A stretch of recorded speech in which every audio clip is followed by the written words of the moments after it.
नमस्कार, ANB news देख रहे हैं आप और मैं हूं आपके साथ हितेंद्र। 60 मिनट 60 खबरों में आप सभी का स्वागत है। हैदराबाद निकाय चुनाव जीतकर तेलंगाना में सियासी बढ़त हासिल करने की कोशिश में बीजेपी ने पूरी ताकत झोंक दी है। गृह मंत्री अमित शाह ने भी रविवार को रोड शो करके बीजेपी के पक्ष में माहौल बनाने की पूरी कोशिश की। रोड शो के बाद अमित शाह ने प्रेस कॉन्फ्रेंस की और ये भरोसा जताया कि बीजेपी हैदराबाद निकाय चुनाव में बहुमत हासिल करेगी। उन्होंने ये भी कहा कि हैदराबाद का अगला मेयर बीजेपी से होगा। अमित शाह ने यह कहा है कि बीजेपी को अपार समर्थन दिखाने के लिए हैदराबाद के लोगों का धन्यवाद और इस बार बीजेपी अपनी सीटें बढ़ाने या फिर अपनी उपस्थिति को मजबूत करने के लिए नहीं लड़ रही, बल्कि इस बार हैदराबाद के मेयर हमारी ही पार्टी से होंगे।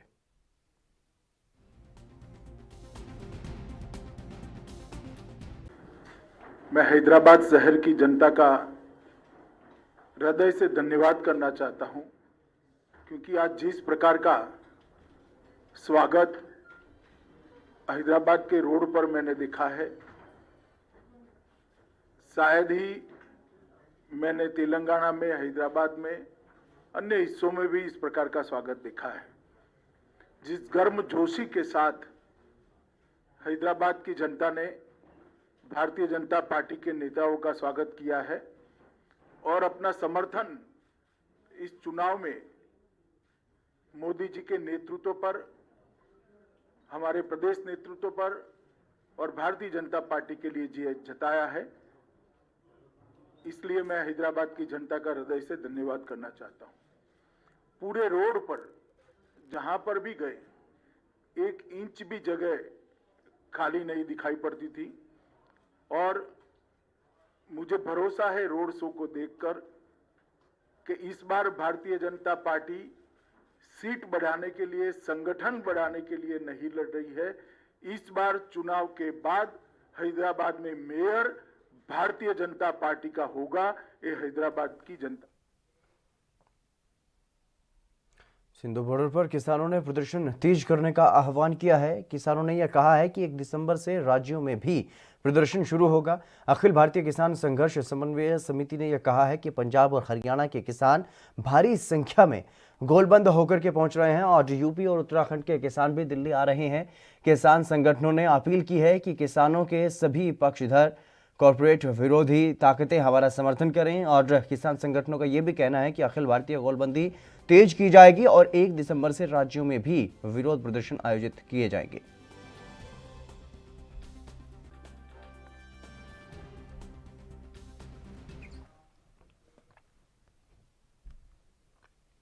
कृषि कानून 2020 के खिलाफ प्रदर्शन कर रहे किसानों ने बुराड़ी जाने से मना कर दिया है। उनका यह कहना है कि बुराड़ी खुली जेल की तरह है।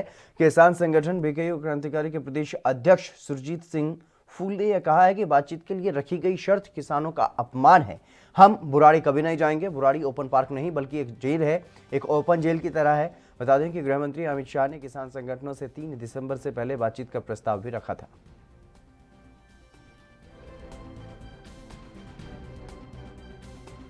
ਇਨਵੀਟੇਸ਼ਨ ਸੱਦਾ ਪੱਤਰ ਆਇਆ ਸੀ ਗੱਲਬਾਤ ਕਰਨ ਕਰਕੇ ਜੋ ਕਿਸਾਨਾਂ ਦੇ ਮਸਲੇ ਹੈ ਉਹਨਾਂ ਦਾ ਗੱਲਬਾਤ ਰਾਹੀਂ हल करने के लिए ਅਸੀਂ विचार के जो केंद्र सरकार का इन्विटेशन था उनको एक्सेप्ट नहीं किया, प्रवान नहीं किया। कृषि कानून का विरोध चौथे दिन भी जारी रहा। किसान सड़कों पर हैं। वहीं केंद्रीय कृषि मंत्री नरेंद्र सिंह तोमर ने यह कहा है कि भारत सरकार किसानों से 3 दौर की वार्ता कर चुकी है। चौथी बार 3 दिसंबर को मिलने का प्रस्ताव भी दिया था। सरकार हर स्तर पर खुले मन से बातचीत करने को तैयार है और किसान यूनियनों को बातचीत का माहौल बनाना चाहिए। उन्हें आंदोलन का रास्ता छोड़कर चर्चा का रास्ता अपनाना चाहिए।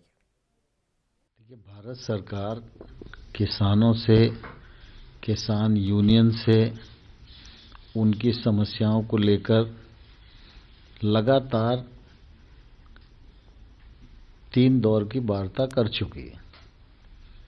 चौथी बार 3 दिसंबर को मिलेंगे ऐसा सरकार ने प्रस्ताव दिया था। तो वार्ता का क्रम तो चल ही रहा है। मतलब किसी को ये सोचने की आवश्यकता नहीं कि सरकार बात करने को तैयार नहीं थी। सरकार ने मंत्री के स्तर पर बातचीत की, अधिकारियों के स्तर पर बातचीत की और अभी भी सरकार खुले मन से बातचीत करने को तैयार है, लेकिन बातचीत का माहौल किसान यूनियन ने बनाना चाहिए और उनको आंदोलन का रास्ता छोड़कर चर्चा का रास्ता अपनाना चाहिए। देश की कृषि सरकार ने चर्चा के लिए कभी भी मना नहीं किया है। चर्चा टूटती है तो किसी को आपत्ति हो सकती है। हम लोग तो चर्चा रत ही हैं, तो भारत सरकार तो चर्चा के लिए पहले भी तैयार थी, आज भी तैयार है। लेकिन अब किसान की एक नई मांग शुरू हो गई है कि सरकार हमारे पास आए और चर्चा करे, मतलब जहां वो लोग बैठे हैं, पहल आपकी तरफ से हो। नहीं, देखिए दरअसल क्या है कि ऐसे सामान्य तौर पर अपनी मर्जी से कहने से कोई भी कुछ नहीं कर सकता, ना मैं कर सकता हूँ ना दूसरे लोग कर सकते हैं। संबंधित लोग बातचीत कर रहे हैं, जैसे ही बातचीत के लिए अनुकूलता उनकी तरफ से आएगी हम लोग तैयार हैं।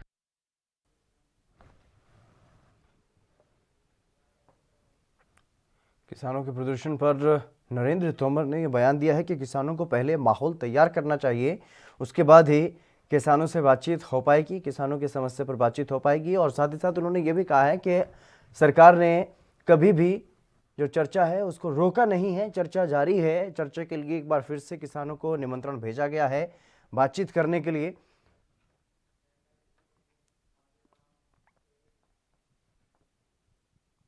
वहीं एमआईएम प्रमुख असदुद्दीन ओवैसी ने गृहमंत्री अमित शाह पर जमकर निशाना साधा है। उन्होंने ये कहा है कि कब से हो रहा है कि देश का गृहमंत्री एक एमपी से पूछ करके एक्शन लेगा। ये उनका काम है, उनकी ड्यूटी है, उन्हें एक्शन लेना चाहिए। रोहिंग्या के मामले पर उन्होंने ये कहा है, गृहमंत्री ने ये कहा था कि ओवैसी लिख कर दें रोहिंग्या कितने हैं फिर मैं एक्शन लूंगा, जिस पर ओवैसी ने पलटवार किया है। होम मिनिस्टर हैदराबाद को आए, मैं हर इलेक्शन की तकरीर में यहां से आपके दरमियान में कह रहा था कि बीजेपी ने रोहिंग्या का मसला उठाया, मैंने उठाया। आप आकर हमारे को खुजाए तो खुजली आपको हो गई। आपके बीजेपी के एक आदमी ने कहा कि हैदराबाद की वोटर लिस्ट में 30,000 रोहिंग्या है। बोलना तो इन्हों बोल देते, मगर जब जवाब इनको मिलता असदुद्दीन ओवैसी और मंजलिस की तरफ से, तो जवाब का कोई नहीं दे, खामोश हो जाते। मैंने कहा अगर 30,000 है तो 1,000 नाम बता दो, और अगर 30,000 है तो अमित शाह क्या कर रहे? अमित शाह सो रहे थे दिल्ली में। 30,000 अगर रोहिंग्या के नाम वोटर लिस्ट में, तो इसका मतलब यह है कि इलीगल है। आप निकालो ना उनको, कौन रोक रहे आपको? फिर इनका ही एक आदमी बोल दिया कि पुराने शहर में पाकिस्तानी, रोहिंग्या, अफगानी है। अच्छा 100 तो निकालो, 100 तो बताओ कितने इलीगल है अफगानी और पाकिस्तानी, 100 निकाल के बताओ, देखो ये है। आप वो भी नहीं बताते। अब होम मिनिस्टर ये बोल रहे नहीं मेरे लिख के दो मेरे को, मैं किसानों के प्रदर्शन को लेकर कांग्रेस नेता रणदीप सुरजेवाला ने केंद्रीय मंत्री अमित शाह पर जमकर निशाना साधा है। उन्होंने कहा है कि किसान ठिठुरती ठंड में सड़कों पर बैठे हैं, लेकिन गृह मंत्री कहते हैं कि उनके पास बातचीत का समय नहीं, पहले बुराड़ी आओ। अगर आप 1200 किलोमीटर दूर हैदराबाद में जनसभा करने के लिए पहुंच सकते हैं, तो क्या 15 किलोमीटर दूर शंभू बॉर्डर पर भी किसानों से बातचीत करने क्यों नहीं जा सकते?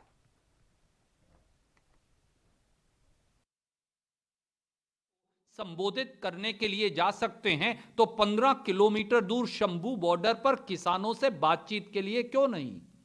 और प्रधानमंत्री मोदी जी क्या कर रहे हैं? आज मन की बात में उन्होंने कृषि विरोधी काले कानूनों को सही ठहरा दिया।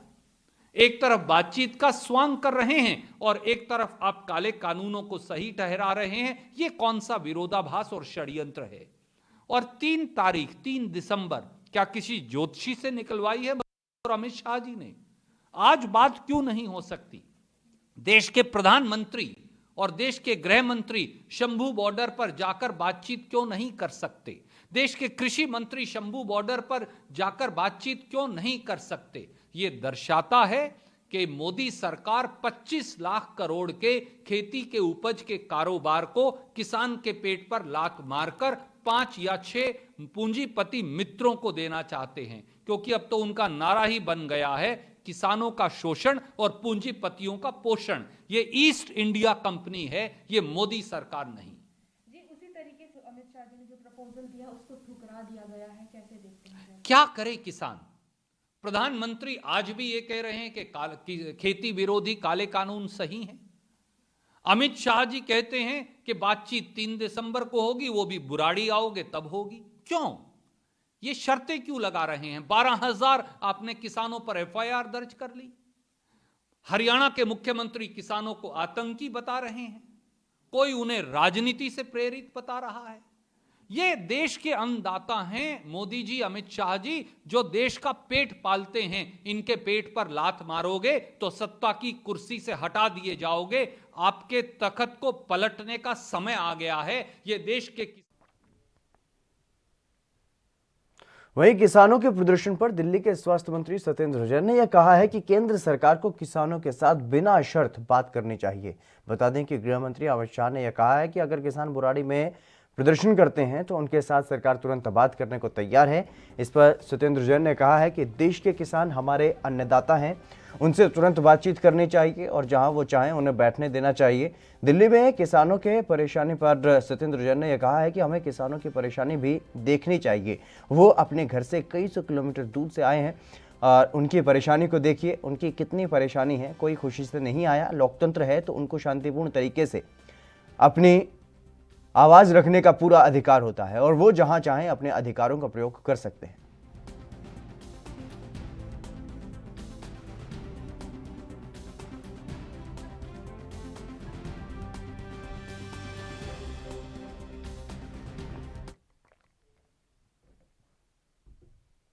उत्तर प्रदेश के मुख्यमंत्री योगी आदित्यनाथ ने वीडियो कॉन्फ्रेंसिंग के माध्यम से राज्य वन्यजीव परिषद की बैठक में हिस्सा लिया है। उन्होंने क्या कुछ कहा है वो आपको सुनवाते हैं। जो राज्य के अंदर वन्य जीवों के संरक्षण के साथ ही पर्यटन की विकास की उन संभावनाओं को भी आगे बढ़ा सकता है। और इस संबंध में जो प्रस्ताव मेरे सामने आए हैं, ये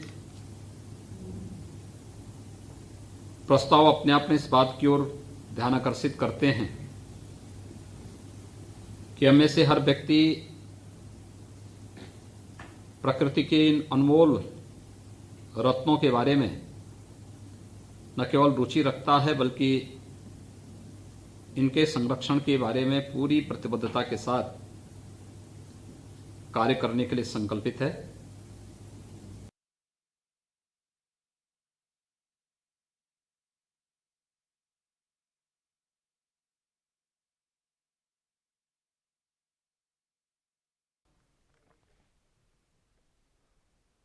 वहीं मध्य प्रदेश के मुख्यमंत्री शिवराज सिंह चौहान ने कांग्रेस पर जमकर निशाना साधा है। उन्होंने कहा है कि जनता का हक कुचलने वाले और शोषण करके गुलछर्रे उड़ाने वालों को मैं नहीं छोड़ूंगा। ऐसे गुंडों और बदमाशों के खिलाफ कार्रवाई हो रही है।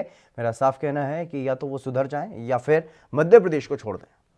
प्रणाम किया तो कांग्रेस के नेताओं का, ये मुख्यमंत्री ने तो घुटने टेक दिए। एक बात मैं साफ कहता हूं कि जनता के सामने शिवराज हमेशा जनता को प्रणाम करेगा और घुटना टेकेगा, क्योंकि जनता मेरे लिए सब कुछ है। लेकिन आजकल आप चारों तरफ माहौल देख रहे होंगे, गुंडागर्दी करने वाले, बदमाशी करने वाले, माफिया रसूखदार, धौंस जमाने वाले, भोपाल से लेके इंदौर, जबलपुर, ग्वालियर तक देख लो, सबको लाइन में लगा दिया। कोई के मकान अवैध कब्जे टूट रहे हैं, कोई की गुंडागर्दी कुचली जा रही है, कोई जेल भेजा जा रहा है। मैं जनता के हक कुचलने वाले और जनता का शोषण करके गुलछर्रे उड़ाने वाले किसी बदमाश को नहीं छोड़ूंगा। और पाखंडियों के खिलाफ कार्रवाई हो रही है, गुंडों और दुष्टों के खिलाफ कार्रवाई हो रही है, मिलावटखोरों के खिलाफ कार्रवाई हो रही है। और मेरा साफ कहना है कि वो या तो सुधर जाएं या मध्य प्रदेश छोड़ दें। मैं उनको, अगर उन्हें जनता के साथ गड़बड़ की, तो नहीं छोड़ूंगा किसी भी कीमत पर। क्योंकि भयभीत प्रीति भी तो नहीं होती, क्या करूं। तो पाखंडियों पे इस समय सामत आई हुई है। नहीं, जहां तक जनता का सवाल है, अब फिर भैया आ गया, 15 महीना का वनवास था, खत्म हो गया और जनता ने ऐसा जिताया। अच्छा, सीटें अपनी तो थी नहीं, तो सबकी सब कांग्रेस की थी, अपनी थोड़ी थी। लेकिन अब बताओ, सांची में 64,000 वोट से जीत गए। कहीं 58,000, कहीं 53,000, कहीं 57,000, कहीं 43,000।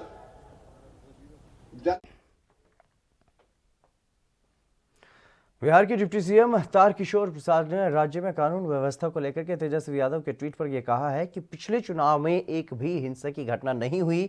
बिहार अपराध के मामले में 25वें स्थान पर है। शनिवार को भी मुख्यमंत्री ने अपराध पर कई निर्देश बिहार के पुलिस अधिकारियों को दिए हैं। हम सबों के नेता श्री सुशील कुमार मोदी ने विगत चुनाव में एक भी हिंसा की घटना नहीं हुई, ये अभी उन्होंने अपने भाषण में भी उल्लेख किया। और आपको पता है कि राष्ट्रीय अपराध ब्यूरो का जो प्रतिवेदन है उसमें बिहार अपराध के मामले में 25वां स्थान है। और देखिए, हमारी सरकार अभी गठित हुई है और हम लोग कल भी माननीय मुख्यमंत्री जी ने अपराध पर कई निर्देश बिहार के पुलिस अधिकारियों को दिए हैं और हमारी तो प्राथमिकता रही है अपराध को रोकना। और इसके पहले, हमारी सरकार के पहले अपराध किस प्रकार के होते थे और अपराधियों को किस प्रकार का संरक्षण मिलता था उस समय के तत्कालीन सरकार के द्वारा, ये न आपसे छिपा है। कृषि कानूनों के खिलाफ पंजाब और हरियाणा के किसानों का आंदोलन जारी है। इसी कड़ी में मानसा में किसान जत्थेबंदियों ने हरियाणा सरकार के खिलाफ भी जमकर प्रदर्शन किया है और जमकर नारेबाजी वहां पर की गई। इस दौरान किसान जत्थेबंदियों ने मानसा के बारहट्टा चौक पर खट्टर सरकार का पुतला भी फूंका और हरियाणा सरकार की तरफ से किसानों पर जुल्म करने की निंदा की गई। ਜਿਹੜੀ ਅੱਜ ਅਰਥੀ ਸਾੜੀ ਗਈ ਹੈ ਕਿਉਂਕਿ ਕਿਸਾਨ ਜਿਹੜੇ ਆ ਵੱਡੀ ਗਿਣਤੀ ਦੇ ਵਿੱਚ ਦਿੱਲੀ ਦੇ ਲਵੇ ਬੈਠੇ ਆ।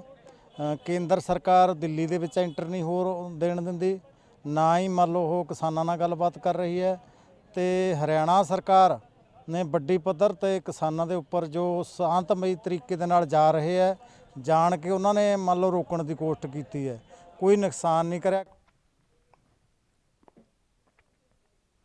बीजेपी के राष्ट्रीय महामंत्री और उत्तराखंड के प्रभारी दुष्यंत कुमार गौतम ने किसान आंदोलन के मामले को लेकर के कांग्रेस को आड़े हाथ लिया है। उनका यह कहना है कि कांग्रेस की मानसिकता ही उपद्रव कराने की रही है। उन्होंने साफ किया कि किसानों के लिए बातचीत के दरवाजे खुले हुए हैं। बीजेपी प्रदेश प्रभारी दुष्यंत कुमार इन दिनों उत्तराखंड के 2 दिवसीय दौरे पर हैं और दौरे के दूसरे दिन उन्होंने देहरादून में पत्रकारों से बातचीत की है। इस दौरान उन्होंने कांग्रेस पर हमला बोला, साथ ही ये भी कहा कि किसानों के लिए बातचीत के दरवाजे हमेशा खुले हैं और 3 दिसंबर को उन्हें बुलाया गया है। कांग्रेस पर निशाना साधते हुए उन्होंने ये भी कहा कि किसी पार्टी के कार्यकाल में ही चीन ने सबसे ज्यादा कब्जे देश में किए हैं। भाजपा ने चीन की ऐसी कोशिशों को नाकाम किया है।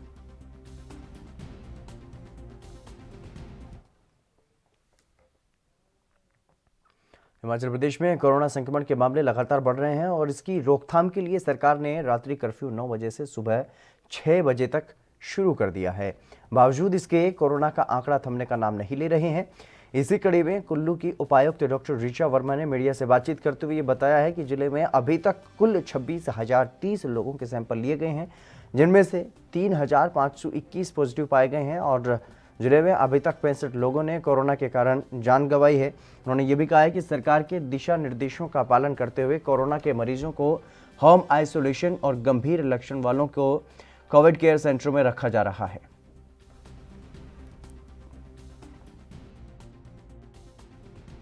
कुल्लू जिला में कोरोना संक्रमण के मामलों को देखते हुए कुछ स्टेप्स लिए गए हैं। अभी तक कुल्लू जिला में 3521 केस 3521 केसेस पॉजिटिव आ चुके हैं, जिसमें से अभी आज की डेट में एक्टिव 759 केसेस हैं और इसमें से अधिकतर जो है होम आइसोलेशन में है, जो एक्टिव केसेस हैं। वहीं ओडिशा में कोरोना के कारण कार्तिक पूर्णिमा पर बोईता बदना पर पाबंदी लगाने के कारण वहां पर छोटी नावें बनाने वालों को भारी नुकसान उठाना पड़ रहा है। एक नाव बनाने वाले ने यह बताया है कि वो 15 सालों से ये काम कर रहे हैं और इस बार बिजनेस पूरी तरह से बंद हो चुका है। उन्होंने ये भी कहा है कि मेरा लगभग 60,000 रुपये से भी ज़्यादा का नुकसान हो चुका है, जिससे उसे अब काफ़ी परेशानियों का सामना करना पड़ रहा है।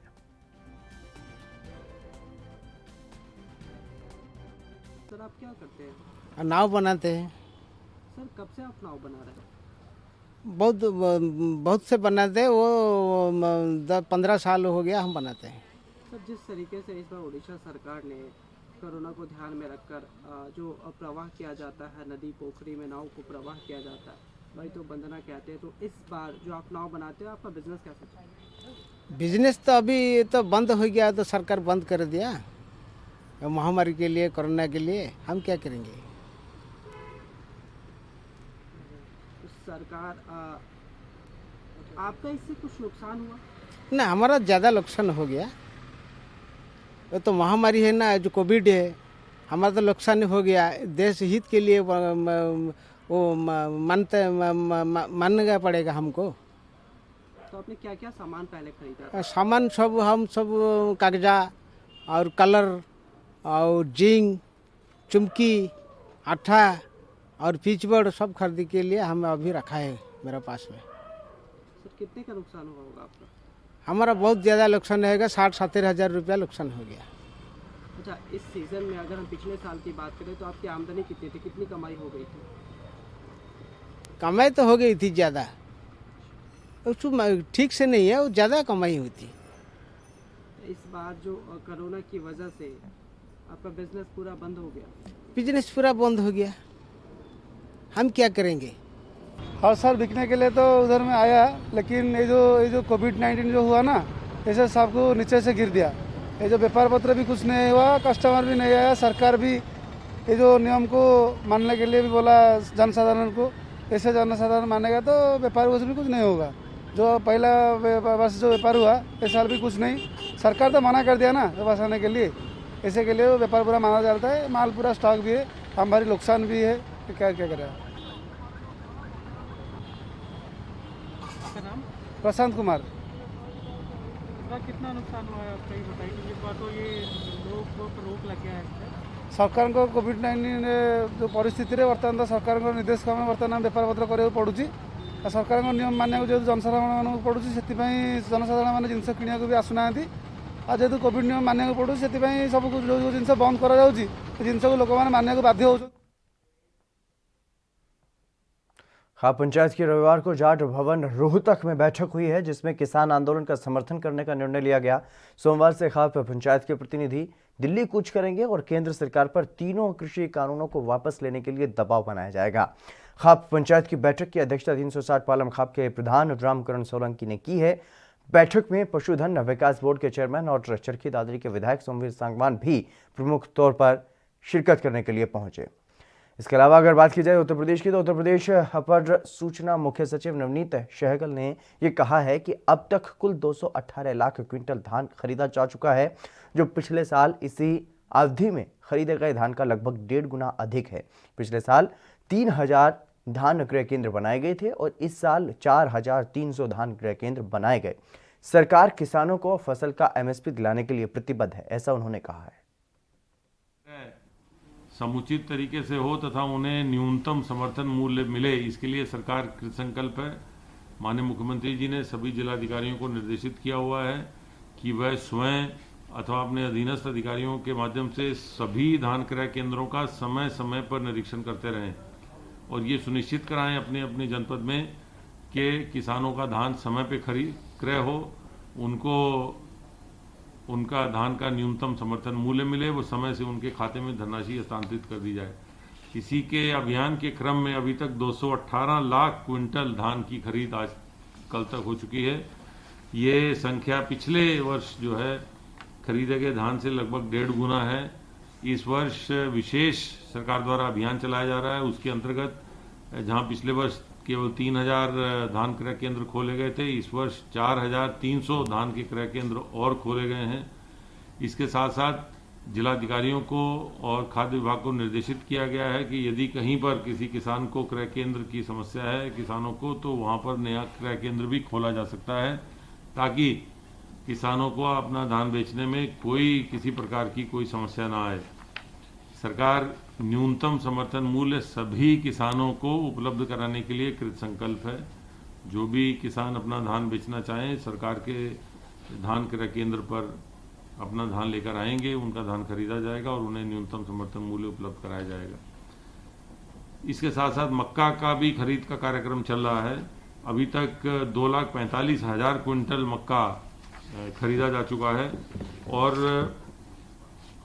किसानों के बारे में ये भी बताना है कि प्रदेश सरकार द्वारा पिछले 3.5 वर्षों में रिकॉर्ड 1,10,000 करोड़ रुपए के गन्ना मूल्य का भुगतान हुआ है।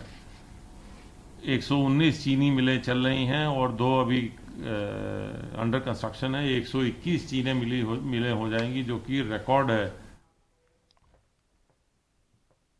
पटियाला पुलिस को उस वक्त बड़ी कामयाबी मिली है जब पुलिस ने एक व्यक्ति को 15 ग्राम हेरोइन के साथ गिरफ्तार कर लिया। थाना लोहारी गेट के प्रभारी जसप्रीत सिंह ने यह बताया है कि नशा तस्करों के खिलाफ जारी मुहिम के तहत नाके पर एक बाइक सवार को चेकिंग के लिए रोका गया, जिसके पास से 15 ग्राम हेरोइन बरामद की गई है और जो पुलिस ने आरोपी को कोर्ट में पेश किया, जहां से 3 दिन की रिमांड पर उसे भेज दिया गया। ये बड़ी कामयाबी पटियाला पुलिस को मिली है।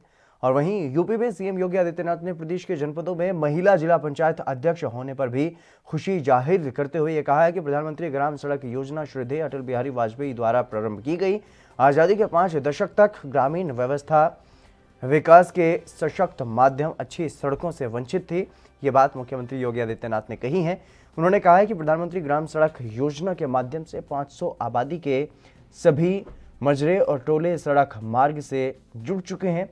500 से कम आबादी के मजरे भी योजना के अंतर्गत सड़क मार्ग से जोड़े गए हैं और इस योजना ने ग्रामीण अर्थव्यवस्था को नए आयाम दिए हैं।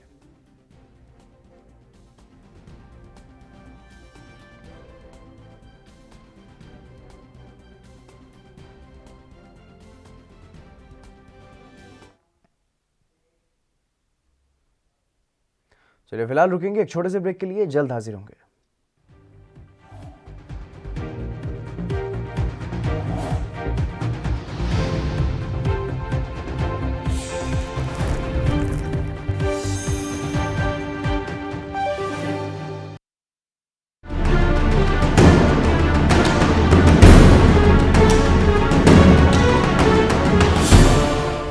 एक निजी यूनिवर्सिटी का काला सच, B Tech, M Tech, BBA, engineer teacher बनाने का काला खेल। 5,000 बच्चे हो चुके हैं शिकार। 300 से ज्यादा कर्मचारी मिलकर दे रहे हैं अंजाम। नेपाल से लेकर रवांडा, अफगानिस्तान से लेकर केन्या, हर जगह मौजूद यूनिवर्सिटी के दलाल कैसे देते हैं अपने कारनामों को अंजाम। जल्द करेंगे बड़ा खुलासा, दिखाएंगे आपको पूरा सच। ऑपरेशन फेक गुरुजी, सिर्फ एएनबी न्यूज पर।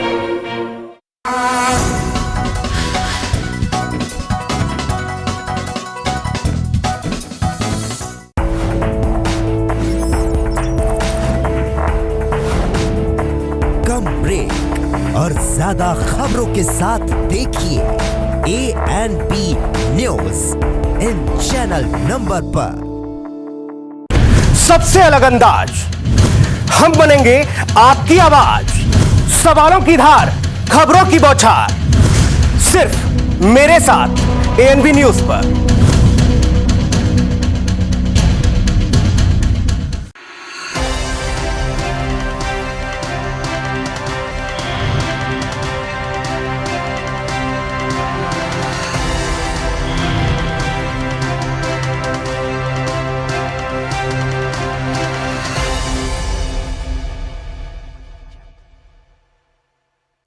सबसे अलग अंदाज, हम बनेंगे आपकी आवाज।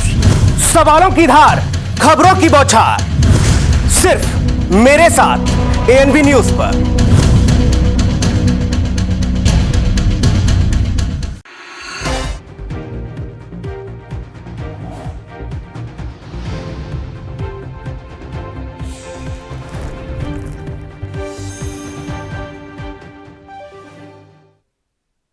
ब्रेक के बाद एक बार फिर से आप सभी का स्वागत है। खबरों में आगे बढ़ेंगे। हरियाणा के मुख्यमंत्री मनोहर लाल खट्टर ने रविवार को पंजाब के मुख्यमंत्री कैप्टन अमरिंदर सिंह के बयान पर पलटवार किया है। उन्होंने यह कहा है कि पंजाब के सीएम की भाषा ओछी है। इस तरह की भाषा किसी भी मुख्यमंत्री को शोभा नहीं देती है, मगर इस पर वो ज़्यादा नहीं बोलना चाहते। उन्होंने कैप्टन को मुखातिब करते हुए कहा है कि मैं आपके जैसी भाषा नहीं बोल सकता। मनोहर लाल ने यह भी कहा है कि लोग सोशल मीडिया पर इसकी आलोचना कर रहे हैं। एक मुख्यमंत्री के साथ दूसरे मुख्यमंत्री की इस प्रकार की भाषा का इस्तेमाल नहीं करना चाहिए। कैप्टन अमरिंदर सिंह ने जिस प्रकार का व्यवहार किया, कम से कम मैं वैसा व्यवहार नहीं करूंगा। उन्होंने किसानों को रोकने के लिए पंजाब हरियाणा बॉर्डर पर की गई कार्रवाई की चर्चा करते हुए कहा है कि पानी की बौछार मारना या फिर आंसू गैस छोड़ना बल प्रयोग नहीं होता, ये भीड़ को रोकने के लिए किया गया। आज नहीं है, उन्होंने जिस प्रकार की ओछी भाषा का उपयोग किया है, ये किसी मुख्यमंत्री को शोभा नहीं देता है। लेकिन उस पर मैं बोलूं ज्यादा ये अच्छा नहीं है। जनता बोल रही है, सोशल मीडिया में लोग बोल रहे हैं, बाकी सब बोल रहे हैं कि एक मुख्यमंत्री के साथ दूसरे मुख्यमंत्री का ऐसा व्यवहार नहीं होना चाहिए। कम से कम जैसा व्यवहार उन्होंने किया है, ऐसा मैं उस प्रकार। ताजमहल की ऑनलाइन टिकटों की खूब कालाबाजारी हो रही है। शायद यही वजह है कि हर रोज समय से पहले ही सभी टिकट बुक जाते हैं और इसके बाद चंद लोग टिकटों की कालाबाजारी वहां पर करते हैं। एक एक टिकट पर 100 से 300 रुपए तक ज्यादा वसूले जाते हैं। इसकी वजह से हर रोज सैकड़ों पर्यटक ताजमहल को बिना देखे ही मायूस उन्हें लौटना पड़ रहा है। कोरोना काल में 188 दिनों से बंद ताजमहल को पर्यटकों के लिए खोला गया है, जिसमें एक दिन में 5000 टिकटों की लिमिट रखी गई। इसी के चलते टिकटों की कालाबाजारी भी वहां पर शुरू हो गई है, जिससे पर्यटकों को खासी दिक्कतों का सामना करना पड़ रहा है। विश्व में 7 अजूबों में शामिल ताजमहल एक खूबसूरत इमारत, जो कि दूर दूर से पर्यटक यहाँ पर ताजमहल को देखने के लिए आते हैं। कोरोना काल के बाद में 188 दिन के बाद ताजमहल को खोला गया था और पर्यटकों के लिए 5000 का स्लॉट एक दिन के लिए बनाया गया था। यहाँ ताजमहल पर हो रही टिकटों की कालाबाजारी को लेकर के पर्यटकों को बेरंग ताजमहल देखे वापस जाना पड़ता है। निराश होकर लौटते हैं पर्यटक। अभी कुछ पर्यटक हमारे साथ में मौजूद हैं जिनको ताजमहल का टिकट नहीं मिल पाया। आइए उनसे बात करते हैं। क्या नाम है आपका? जी सर, मेरा नाम शिवानी है, मैं गुड़गांव से आई हूँ। जी, आपने ताजमहल देखा? जी नहीं, यहाँ पे ऑलरेडी टिकट बुक हो चुकी हैं सारी। एंड यहाँ पे सरकार ने, गवर्नमेंट ने 5000 टिकट्स का दिया हुआ है, गाइडलाइंस जारी की हुई है। जी। तो इसको हटा के सरकार को कुछ गाइडलाइंस बढ़ानी चाहिए। अभी आपने ताजमहल नहीं देखा, कैसा लग रहा है? जी नहीं जी, बहुत बेकार लग रहा है। हमें वापस जाना पड़ेगा सर। वापस जाना पड़ेगा जी। तो ताजमहल बिना देखे वापस जाना पड़ेगा पर्यटकों को। और पर्यटकों का साफ तौर पर यही कहना है कि अगर सरकार ने यहाँ पर टिकट विंडो को खोल दिया होता तो शायद हमको यहाँ से वापस नहीं जाना पड़ता। कैमरामैन गुल मोहम्मद के साथ जावेद खान, ANB न्यूज़, आगरा। किसान आंदोलन पर अंबाला शहर के विधायक असीम गोयल ने प्रतिक्रिया दी है। उन्होंने ये कहा है कि पंजाब में अगले साल चुनाव आने वाले हैं और पंजाब सरकार किसानों की इस मुहिम का राजनीतिक लाभ उठाना चाहती है।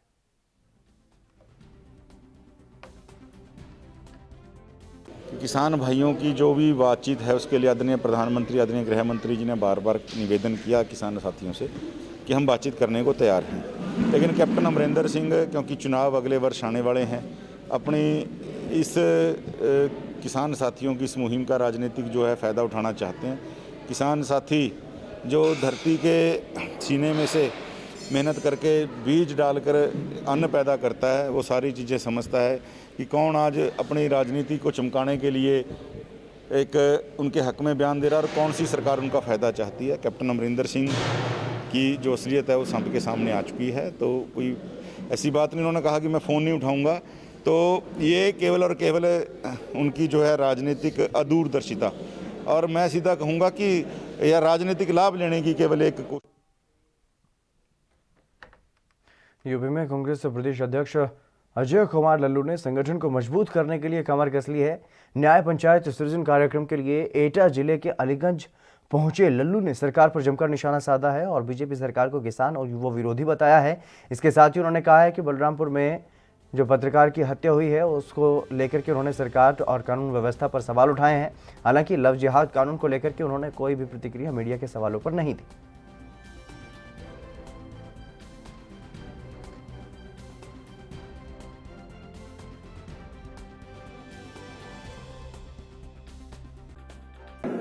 सभी न्याय पंचायतों के अध्यक्षों का और उनकी जो कमेटी बनानी है, ग्राम सभा कमेटी बनानी है, लगभग 60,000 गांवों तक कांग्रेस पार्टी की इकाइयां बनने जा रही हैं। हमारा प्रयास है कि संगठन को जितना मजबूती के साथ बनाना, संगठन में पूरी तरह नए नौजवानों को स्थापित करना और नए उत्साह के साथ आने वाले 2022 में इस सरकार के खिलाफ, जो सरकार किसान विरोधी है, नौजवान विरोधी है, गरीब विरोधी है, कानून व्यवस्था। रविवार बाजार बंदी को लेकर देहरादून जिला प्रशासन की ओर से उठाए गए सख्त कदम का असर पहले ही दिन नजर आने लगा। अति आवश्यक सेवाओं को छोड़कर तकरीबन सभी दुकानें बंद रही। हालांकि इस बीच कुछ जगह शराब की दुकानें और चिकन शॉप खुली हुई नजर आई। वहीं पुलिस की टीमें भी सुबह 8 बजे से सड़कों पर निकल आई और इस दौरान थाना प्रभारियों ने अपने अपने क्षेत्र में चेकिंग अभियान चलाया। क्षेत्र में आवश्यक सेवाओं के अलावा जो भी दुकानें खुली थी उनके चालान किए गए। बाजारों में सड़क किनारे दुकान लगाने वालों और रेहड़ी वालों पर भी कार्रवाई की गई। बाजार में बिना मास्क के घूमने वालों पर भी पुलिस ने कार्रवाई की।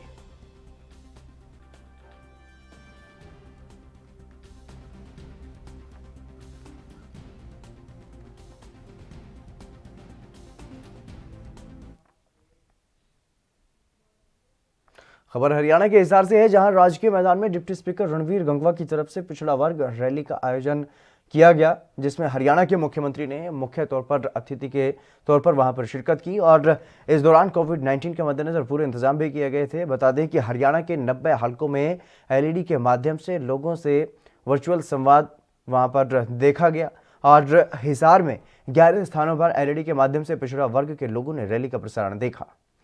और इसके अलावा बात करेंगे मुक्तसर साहिब की। सिखों के पहले गुरु श्री गुरु नानक देव जी के 551वें प्रकाश पर्व को समर्पित ऐतिहासिक गुरुद्वारा टूडी गंडी से विशाल नगर कीर्तन का आयोजन वहां पर किया गया और इस दौरान श्री गुरु ग्रंथ साहिब जी को फूलों से सजी पालकी साहिब में सुशोभित किया गया, जिसकी अगुवाई 5 प्यारे कर रहे थे। यह नगर कीर्तन शहर के अलग अलग हिस्सों से होता हुआ गुरुद्वारा टूडी साहिब आकर के संपन्न हुआ और इस दौरान शहर के हर हिस्से में नगर कीर्तन का जोरदार स्वागत किया गया।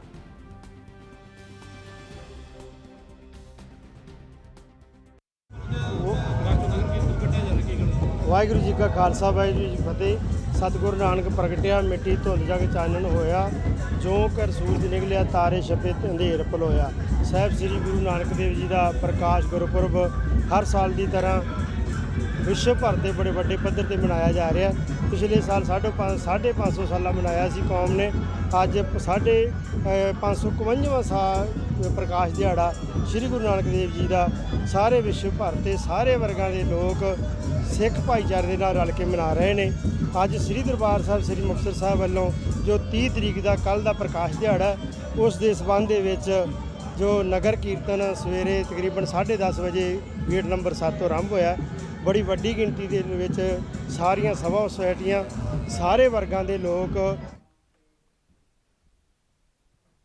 उत्तर प्रदेश की योगी सरकार कानून व्यवस्था को चुस्त दुरुस्त बनाए रखने के लिए भले ही लाख जतन कर रही हो, लेकिन कानून व्यवस्था कहीं भी पटरी पर नजर नहीं आ रही और यहाँ पर पेशेवर अपराधियों की नहीं बल्कि आम जनता के जहन से भी पुलिस का खौफ खत्म हो चुका है, जिसके चलते आए दिन लूट, हत्या और बलात्कार जैसी घटनाएं खुलेआम हो रही हैं।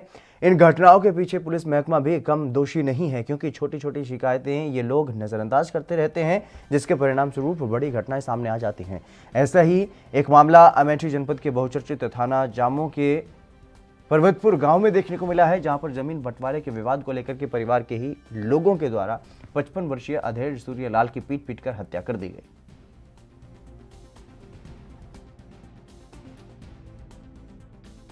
मामला यह है कि ज़मीन का बंटवारा के बारे में ये हादसा हुआ और जो है बंटवारा हमारे भाई नहीं मान रहे थे, उस पर पुलिस वालों ने जा कर के रुकवा दिया।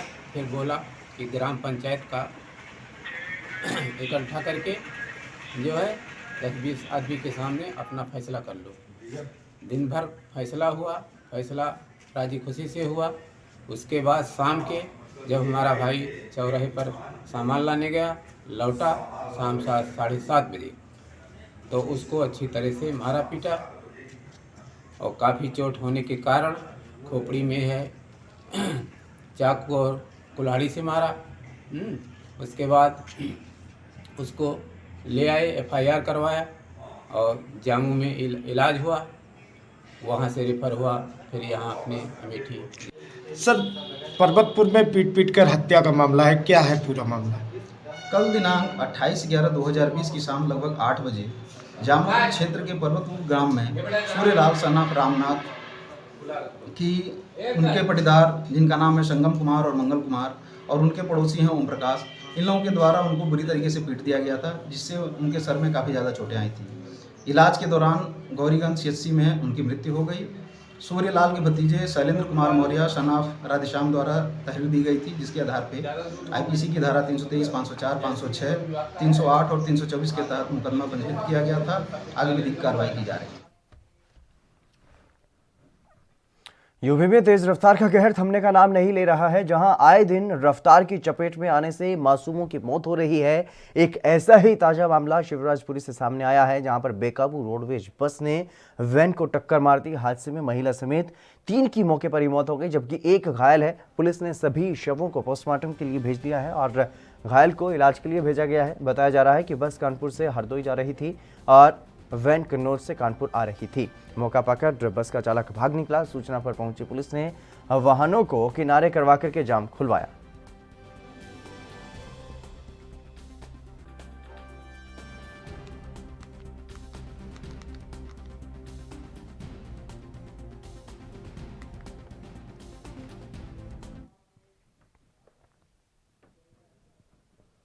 वहीं हरियाणा के कैबिनेट मंत्री मूलचंद शर्मा ने सेक्टर 2 की सड़कों का औचक निरीक्षण किया है और कैबिनेट मंत्री ने मौके पर टूटी हुई सड़कों को जल्द बनवाने की घोषणा करते हुए ये कहा है कि टूटी हुई सड़कों का निर्माण कार्य 1 महीने के भीतर शुरू हो जाएगा। वहीं मंत्री मूलचंद शर्मा ने यह कहा है कि सभी कोरोना जैसी महामारी में नियमों का पालन करते हुए अपना और अपने परिवार का बचाव करें।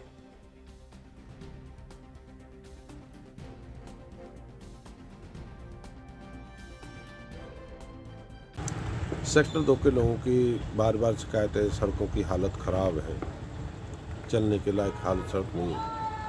और मैंने सारी सड़कों का हाउसिंग बोर्ड की सड़क थी 60 गज के जो 100 गज के प्लॉट हैं उन सारी सड़कों को देखा और इनको जो हालत है चलने लायक है नहीं और मेरे साथ ही इनका कारण है और जल्दी से जल्दी सड़कों को बनाएंगे और जल्दी लोग तो सीमेंटेड बनाई जाएंगी या तारकोल में इस तरीके और कब तक? नहीं, इनको RMC रोड बनाएंगे। छोटे छोटे मकान हैं, धुलाई का काम है, रोज पानी के। वाराणसी में देव दीपावली पर बड़े कार्यक्रम का आयोजन वहां पर किया जाना है, जिसकी तैयारी लगभग पूरी हो चुकी है। PM मोदी भी इस कार्यक्रम में शिरकत करेंगे। इस दौरान गंगा के घाटों पर अलौकिक दृश्य दिखने वाला है। यहां देव दीपावली के मौके पर गंगा के 84 घाटों पर लगभग 15 लाख दिए जलाए जाएंगे। PM मोदी क्रूज पर बैठकर गंगा घाटों की दिव्य छटा का आनंद लेंगे और इसके साथ ही गंगा किनारे सांस्कृतिक कार्यक्रम का आयोजन भी किया जाएगा।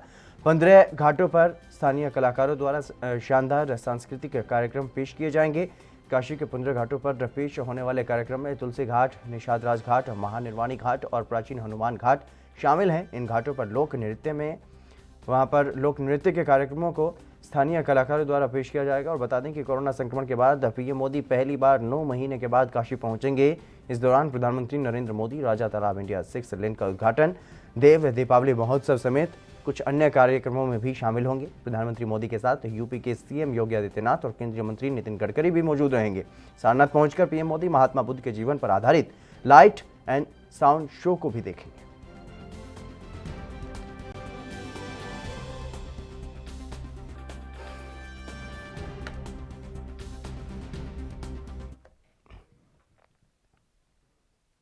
नेपाल में सत्ताधारी कम्युनिस्ट पार्टी का अंदरूनी झगड़ा अब ऐसा लगता है कि आर पार के मुकाम पर पहुंच गया है। शनिवार को देर शाम तक चली पार्टी सचिवालय की बहुप्रतीक्षित बैठक में प्रधानमंत्री KP शर्मा ओली ने यह साफ कर दिया है कि उनका पुष्प कमल दहल गुट से झुककर समझौता करने का कोई इरादा नहीं है। अब ये दहल पर है कि चाहें तो मेल मिलाप की पहल करें या फिर अपना अलग रास्ता तलाश लें। बैठक में ओली ने अपना राजनीतिक दस्तावेज पेश किया है। ये दस्तावेज 13 नवंबर को दहल की तरफ से पेश 19 पेज के राजनीतिक दस्तावेज के जवाब में है। ओली के दस्तावेज का साफ संदेश था कि पार्टी के बॉस वो ही हैं। नेपाली मीडिया में छपे ब्यौरे के मुताबिक ओली ने दहल पर निजी टिप्पणियां की और उनकी राजनीतिक हैसियत पर भी सवाल उठा दिए। और वहीं द कपिल शर्मा शो की चिंकी मिंकी यानी कि सुरभि और समृद्धि सोशल मीडिया पर छाई हुई हैं। उन्होंने अपनी एक्टिंग स्टाइल और अपने अंदाज से लोगों का दिल जीतने में कोई कसर नहीं छोड़ी। चिंकी मिंकी डांस में भी काफ़ी माहिर हैं और इस बात का सबूत उनके डांस वीडियो में बखूबी देखने को मिल रहा है। हाल ही में चिंकी मिंकी का एक डांस वीडियो लोगों को खूब अपनी तरफ ध्यान खींच रहा है। ये वीडियो जिसमें दोनों नोरा फतेही और गुरु रंधावा के गाने नाच मेरी रानी पर ज़बरदस्त अंदाज में थिरकती हुई नजर आ रही हैं और इस वीडियो को चिंकी मिंकी ने अपने यूट्यूब चैनल से शेयर किया है, जिसे अभी तक 30 लाख से भी ज़्यादा बार देखा जा चुका है। चिंकी मिंकी के इस वीडियो को लेकर फैंस भी उनकी तारीफें करते हुए नजर आ रहे हैं।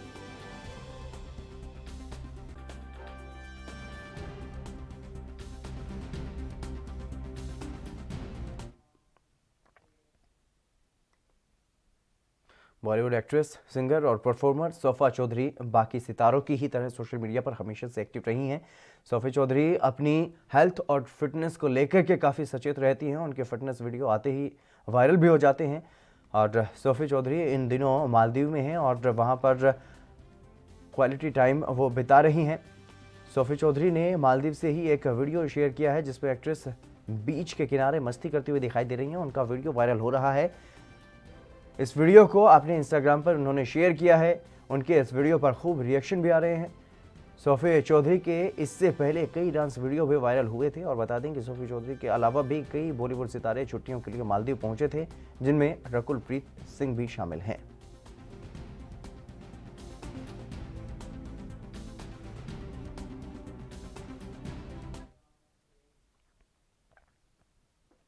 बॉलीवुड की डांसिंग क्वीन नोरा फतेही अपने डांस से सबको हैरान कर देती हैं। उनके मुंह से सबके होश उड़ा देते हैं।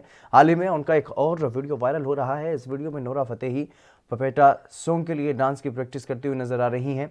वीडियो में देखा जा सकता है कि नोरा फतेही पपेटा के मेकिंग के दौरान किस तरह से मस्ती में डांस वो सीख रही हैं और नोरा फतेही के इस वीडियो को उनके फैन क्लब ने अपने इंस्टाग्राम अकाउंट पर शेयर किया है। वीडियो में नोरा फतेही अपने मुंह से सबको हैरान कर रही हैं। एक्ट्रेस के इस वीडियो को 21,000 से ज़्यादा व्यूज़ मिल चुके हैं और एक्ट्रेस के इस वीडियो पर लोग खूब कमेंट भी कर रहे हैं और अपनी प्रतिक्रिया दे रहे हैं। बता दें कि नोरा फतेही के अक्सर डांस वीडियो वायरल होते रहते हैं। ऐसे ही कुछ पपेटा के मेकिंग वीडियो के साथ भी हुआ है।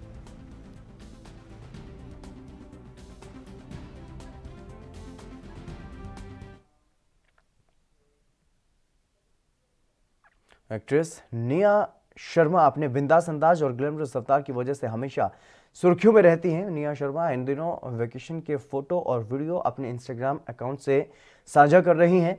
हाल ही में एक्ट्रेस ने अपनी इंस्टाग्राम स्टोरी पर एक वीडियो शेयर किया है। इस वीडियो में निया शर्मा ओपन कार में मस्ती करती हुई नजर आ रही हैं और वीडियो में देखा जा सकता है कि एक्ट्रेस कार में खड़ी होकर होले होले चलो मोरे साजना गाने पर डांस कर रही हैं। वीडियो में निया शर्मा ने व्हाइट कलर का टॉप और ब्लैक कलर की स्कर्ट पहनी हुई है। इस वीडियो में निया शर्मा काफ़ी खूबसूरत भी लग रही हैं।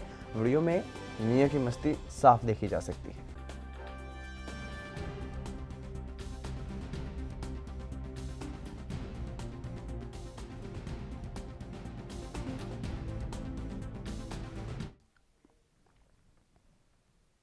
बॉलीवुड एक्ट्रेस ऋचा चड्ढा के बाद एक्ट्रेस पायल घोष को भारत रत्न डॉक्टर अंबेडकर अवार्ड से सम्मानित किया गया है। इस बात की जानकारी एक्ट्रेस ने ट्विटर के जरिए दी है। पायल ने अपने ट्विटर पर अवार्ड का एक फोटो भी शेयर किया है, जिसके साथ उन्होंने लिखा है कि इस भारत रत्न डॉक्टर अंबेडकर अवार्ड को पाकर वो बहुत खुश हैं और उन्होंने ये भी लिखा है कि मैं 26 नवंबर को इस सेरेमनी को अटेंड नहीं कर पाई। कड़ी मेहनत एक लंबा रास्ता तय करती है और मैं वास्तव में चाहती हूँ कि युवा इसे अपनाएं। ऐसे पल मुझे और भी विनम्र बनाते हैं। इससे पहले बॉलीवुड एक्ट्रेस ऋचा चड्ढा को इस अवार्ड से सम्मानित किया जा चुका है। ऋचा को यह अवार्ड भारतीय सिनेमा में बेहतर योगदान के लिए दिया गया था।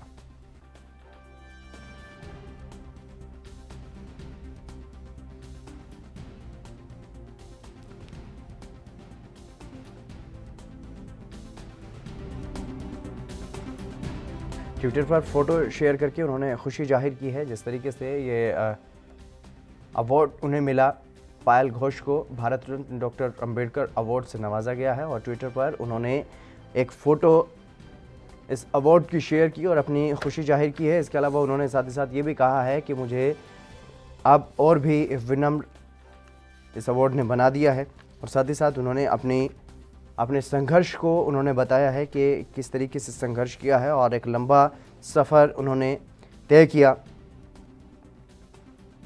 इसके अलावा उन्होंने ये भी बताया कि 26 नवंबर को जो सेरेमनी हुई थी, अवार्ड फंक्शन हुआ था, उसको उन्होंने अटेंड नहीं किया था, लेकिन कड़ी मेहनत एक लंबा रास्ता तय करती है और यह भी अपील की है युवाओं से कि उनको इससे प्रेरणा मिलेगी और ऐसे पल मुझे और भी विनम्र बनाते हैं, ऐसा उन्होंने कहा है।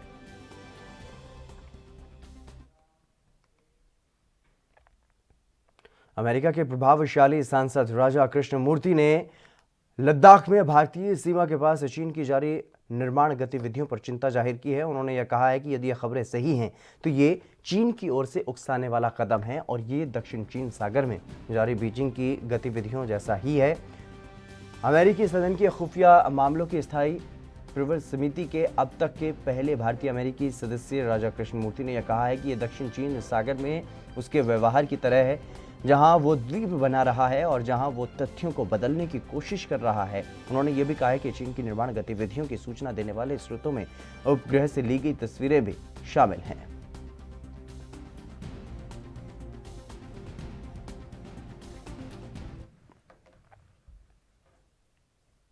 बॉलीवुड एक्ट्रेस मलाइका अरोड़ा और अर्जुन कपूर आए दिन सुर्खियों में बने रहते हैं। दोनों को अब पब्लिकली अक्सर साथ में स्पॉट किया जाता है। हाल ही में मलाइका और अर्जुन कपूर धर्मशाला साथ घूमने गए थे। इस ट्रिप में उनके साथ करीना कपूर खान, तैमूर और सैफ अली खान भी थे। बता दें कि धर्मशाला से मलाइका ने अपने इंस्टाग्राम पर काफ़ी फ़ोटोज़ शेयर की थी, जिनमें साफ दिख रहा था कि वो कितना एंजॉय वहाँ पर कर रही हैं। लेकिन इतनी सारी फ़ोटोज़ में से मलाइका ने बॉयफ्रेंड अर्जुन कपूर के साथ एक भी फ़ोटो शेयर नहीं की थी। लेकिन अब धर्मशाला ट्रिप के ख़त्म होने पर जब वापस वो पहुंची तो एक्ट्रेस ने इंस्टाग्राम पर अपनी और अर्जुन कपूर की रोमांटिक अनसीन तस्वीर भी शेयर की है।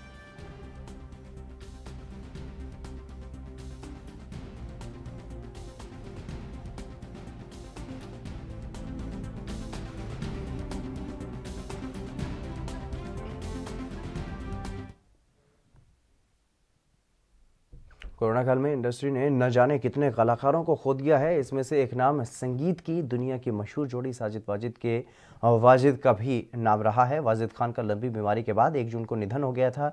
इसी के बाद से साजिद वाजिद की मशहूर जोड़ी हमेशा के लिए टूट गई। मगर वाजिद के निधन के बाद उनकी पत्नी कमल रुख का जीवन मुश्किलों से भरा नजर आ रहा है। कमल रुख ने वाजिद के परिवार पर उत्पीड़न के आरोप लगाए हैं। बता दें कि वाजिद खान की पत्नी कमल रुख ने सोशल मीडिया पर इस बात का खुलासा किया है कि उन्हें वाजिद के परिवार की तरफ से ज़बरदस्ती इस्लाम धर्म कबूलने के लिए अब कहा जा रहा है। जहां एक तरफ वे अपने पति के निधन की पीड़ा से बाहर निकल नहीं पाई हैं, वहीं दूसरी तरफ वाजिद के परिवार की तरफ से उन्हें परेशान किया जा रहा है। इसके अलावा हर साल कार्तिक पूर्णिमा स्नान पर हरिद्वार गंगा स्नान करने लाखों की संख्या में श्रद्धालु आते थे। लेकिन इस बार कोरोना महामारी की वजह से जिला प्रशासन द्वारा कार्तिक पूर्णिमा स्नान पर रोक लगा दी गई है और इसको लेकर के पुलिस प्रशासन ने भी अपनी तमाम तैयारियां पूरी कर ली हैं। बॉर्डर पर ही बाहर से आने वाले यात्रियों को रोका जाएगा और हरिद्वार हर की पौड़ी के साथ ही तमाम गंगा घाटों पर भी श्रद्धालुओं और स्थानीय निवासियों को रोकने के लिए पुलिस बल वहां पर तैनात किया गया है। हर की पौड़ी और आसपास के गंगा घाटों पर पुलिस बल तैनात किया गया है। अग्नि अखाड़े के महामंडलेश्वर कैलाशनंद ब्रह्मचारी का ये कहना है कि कार्तिक पूर्णिमा का काफ़ी बड़ा स्नान होता है। लाखों लोग देश के विभिन्न राज्यों से हरिद्वार में मां गंगा में आस्था की डुबकी लगाने के लिए पहुंचते हैं। लेकिन इस बार शासन और प्रशासन की मजबूरी है, क्योंकि लगातार कोरोना बढ़ रहा है। इसको देखते हुए ही स्नान को स्थगित करना पड़ा है और हम इस निर्णय का स्वागत करना चाहिए। और ये भी कहना है कि जो लोग कोरोना की वजह से हरिद्वार आकर कार्तिक पूर्णिमा का स्नान नहीं कर सकते हैं, वो मानसिक स्नान अपने घर में ही कर सकते हैं। और उनके घर में गंगा जल है, वो पानी की बाल्टी में गंगा जल डालकर स्नान करने से उसी फल की प्राप्ति भी कर सकते हैं। और अगर सामान्य जल से भी वो गंगा जी का ध्यान करके स्नान करते हैं तो उन्हें कार्तिक पूर्णिमा स्नान के फल की प्राप्ति होगी। कार्तिक पूर्णिमा क्योंकि बहुत बड़ा स्नान होता था हरिद्वार का, लाखों लोग हरियाणा, पंजाब, राजस्थान, मध्य प्रदेश, दिल्ली, आसपास सटे हुए उत्तर प्रदेश, बिहार, राजस्थान, इन सभी महानगरों से, इन सभी राज्यों से लोग स्नान करने कार्तिक पूर्णिमा में आते थे। लेकिन सरकार की मजबूरी है, प्रशासन की मजबूरी है, क्योंकि दिल्ली में कोरोना बढ़ रहा है। वो ज्ञात होगा कि बहुत सारे बड़े बड़े लोगों को कोरोना हुआ, बहुत सारे लोग कोरोना से पीड़ित हुए, तो निसंदेह उसको ध्यान में रखते हुए सरकार ने यह निर्णय लिया होगा।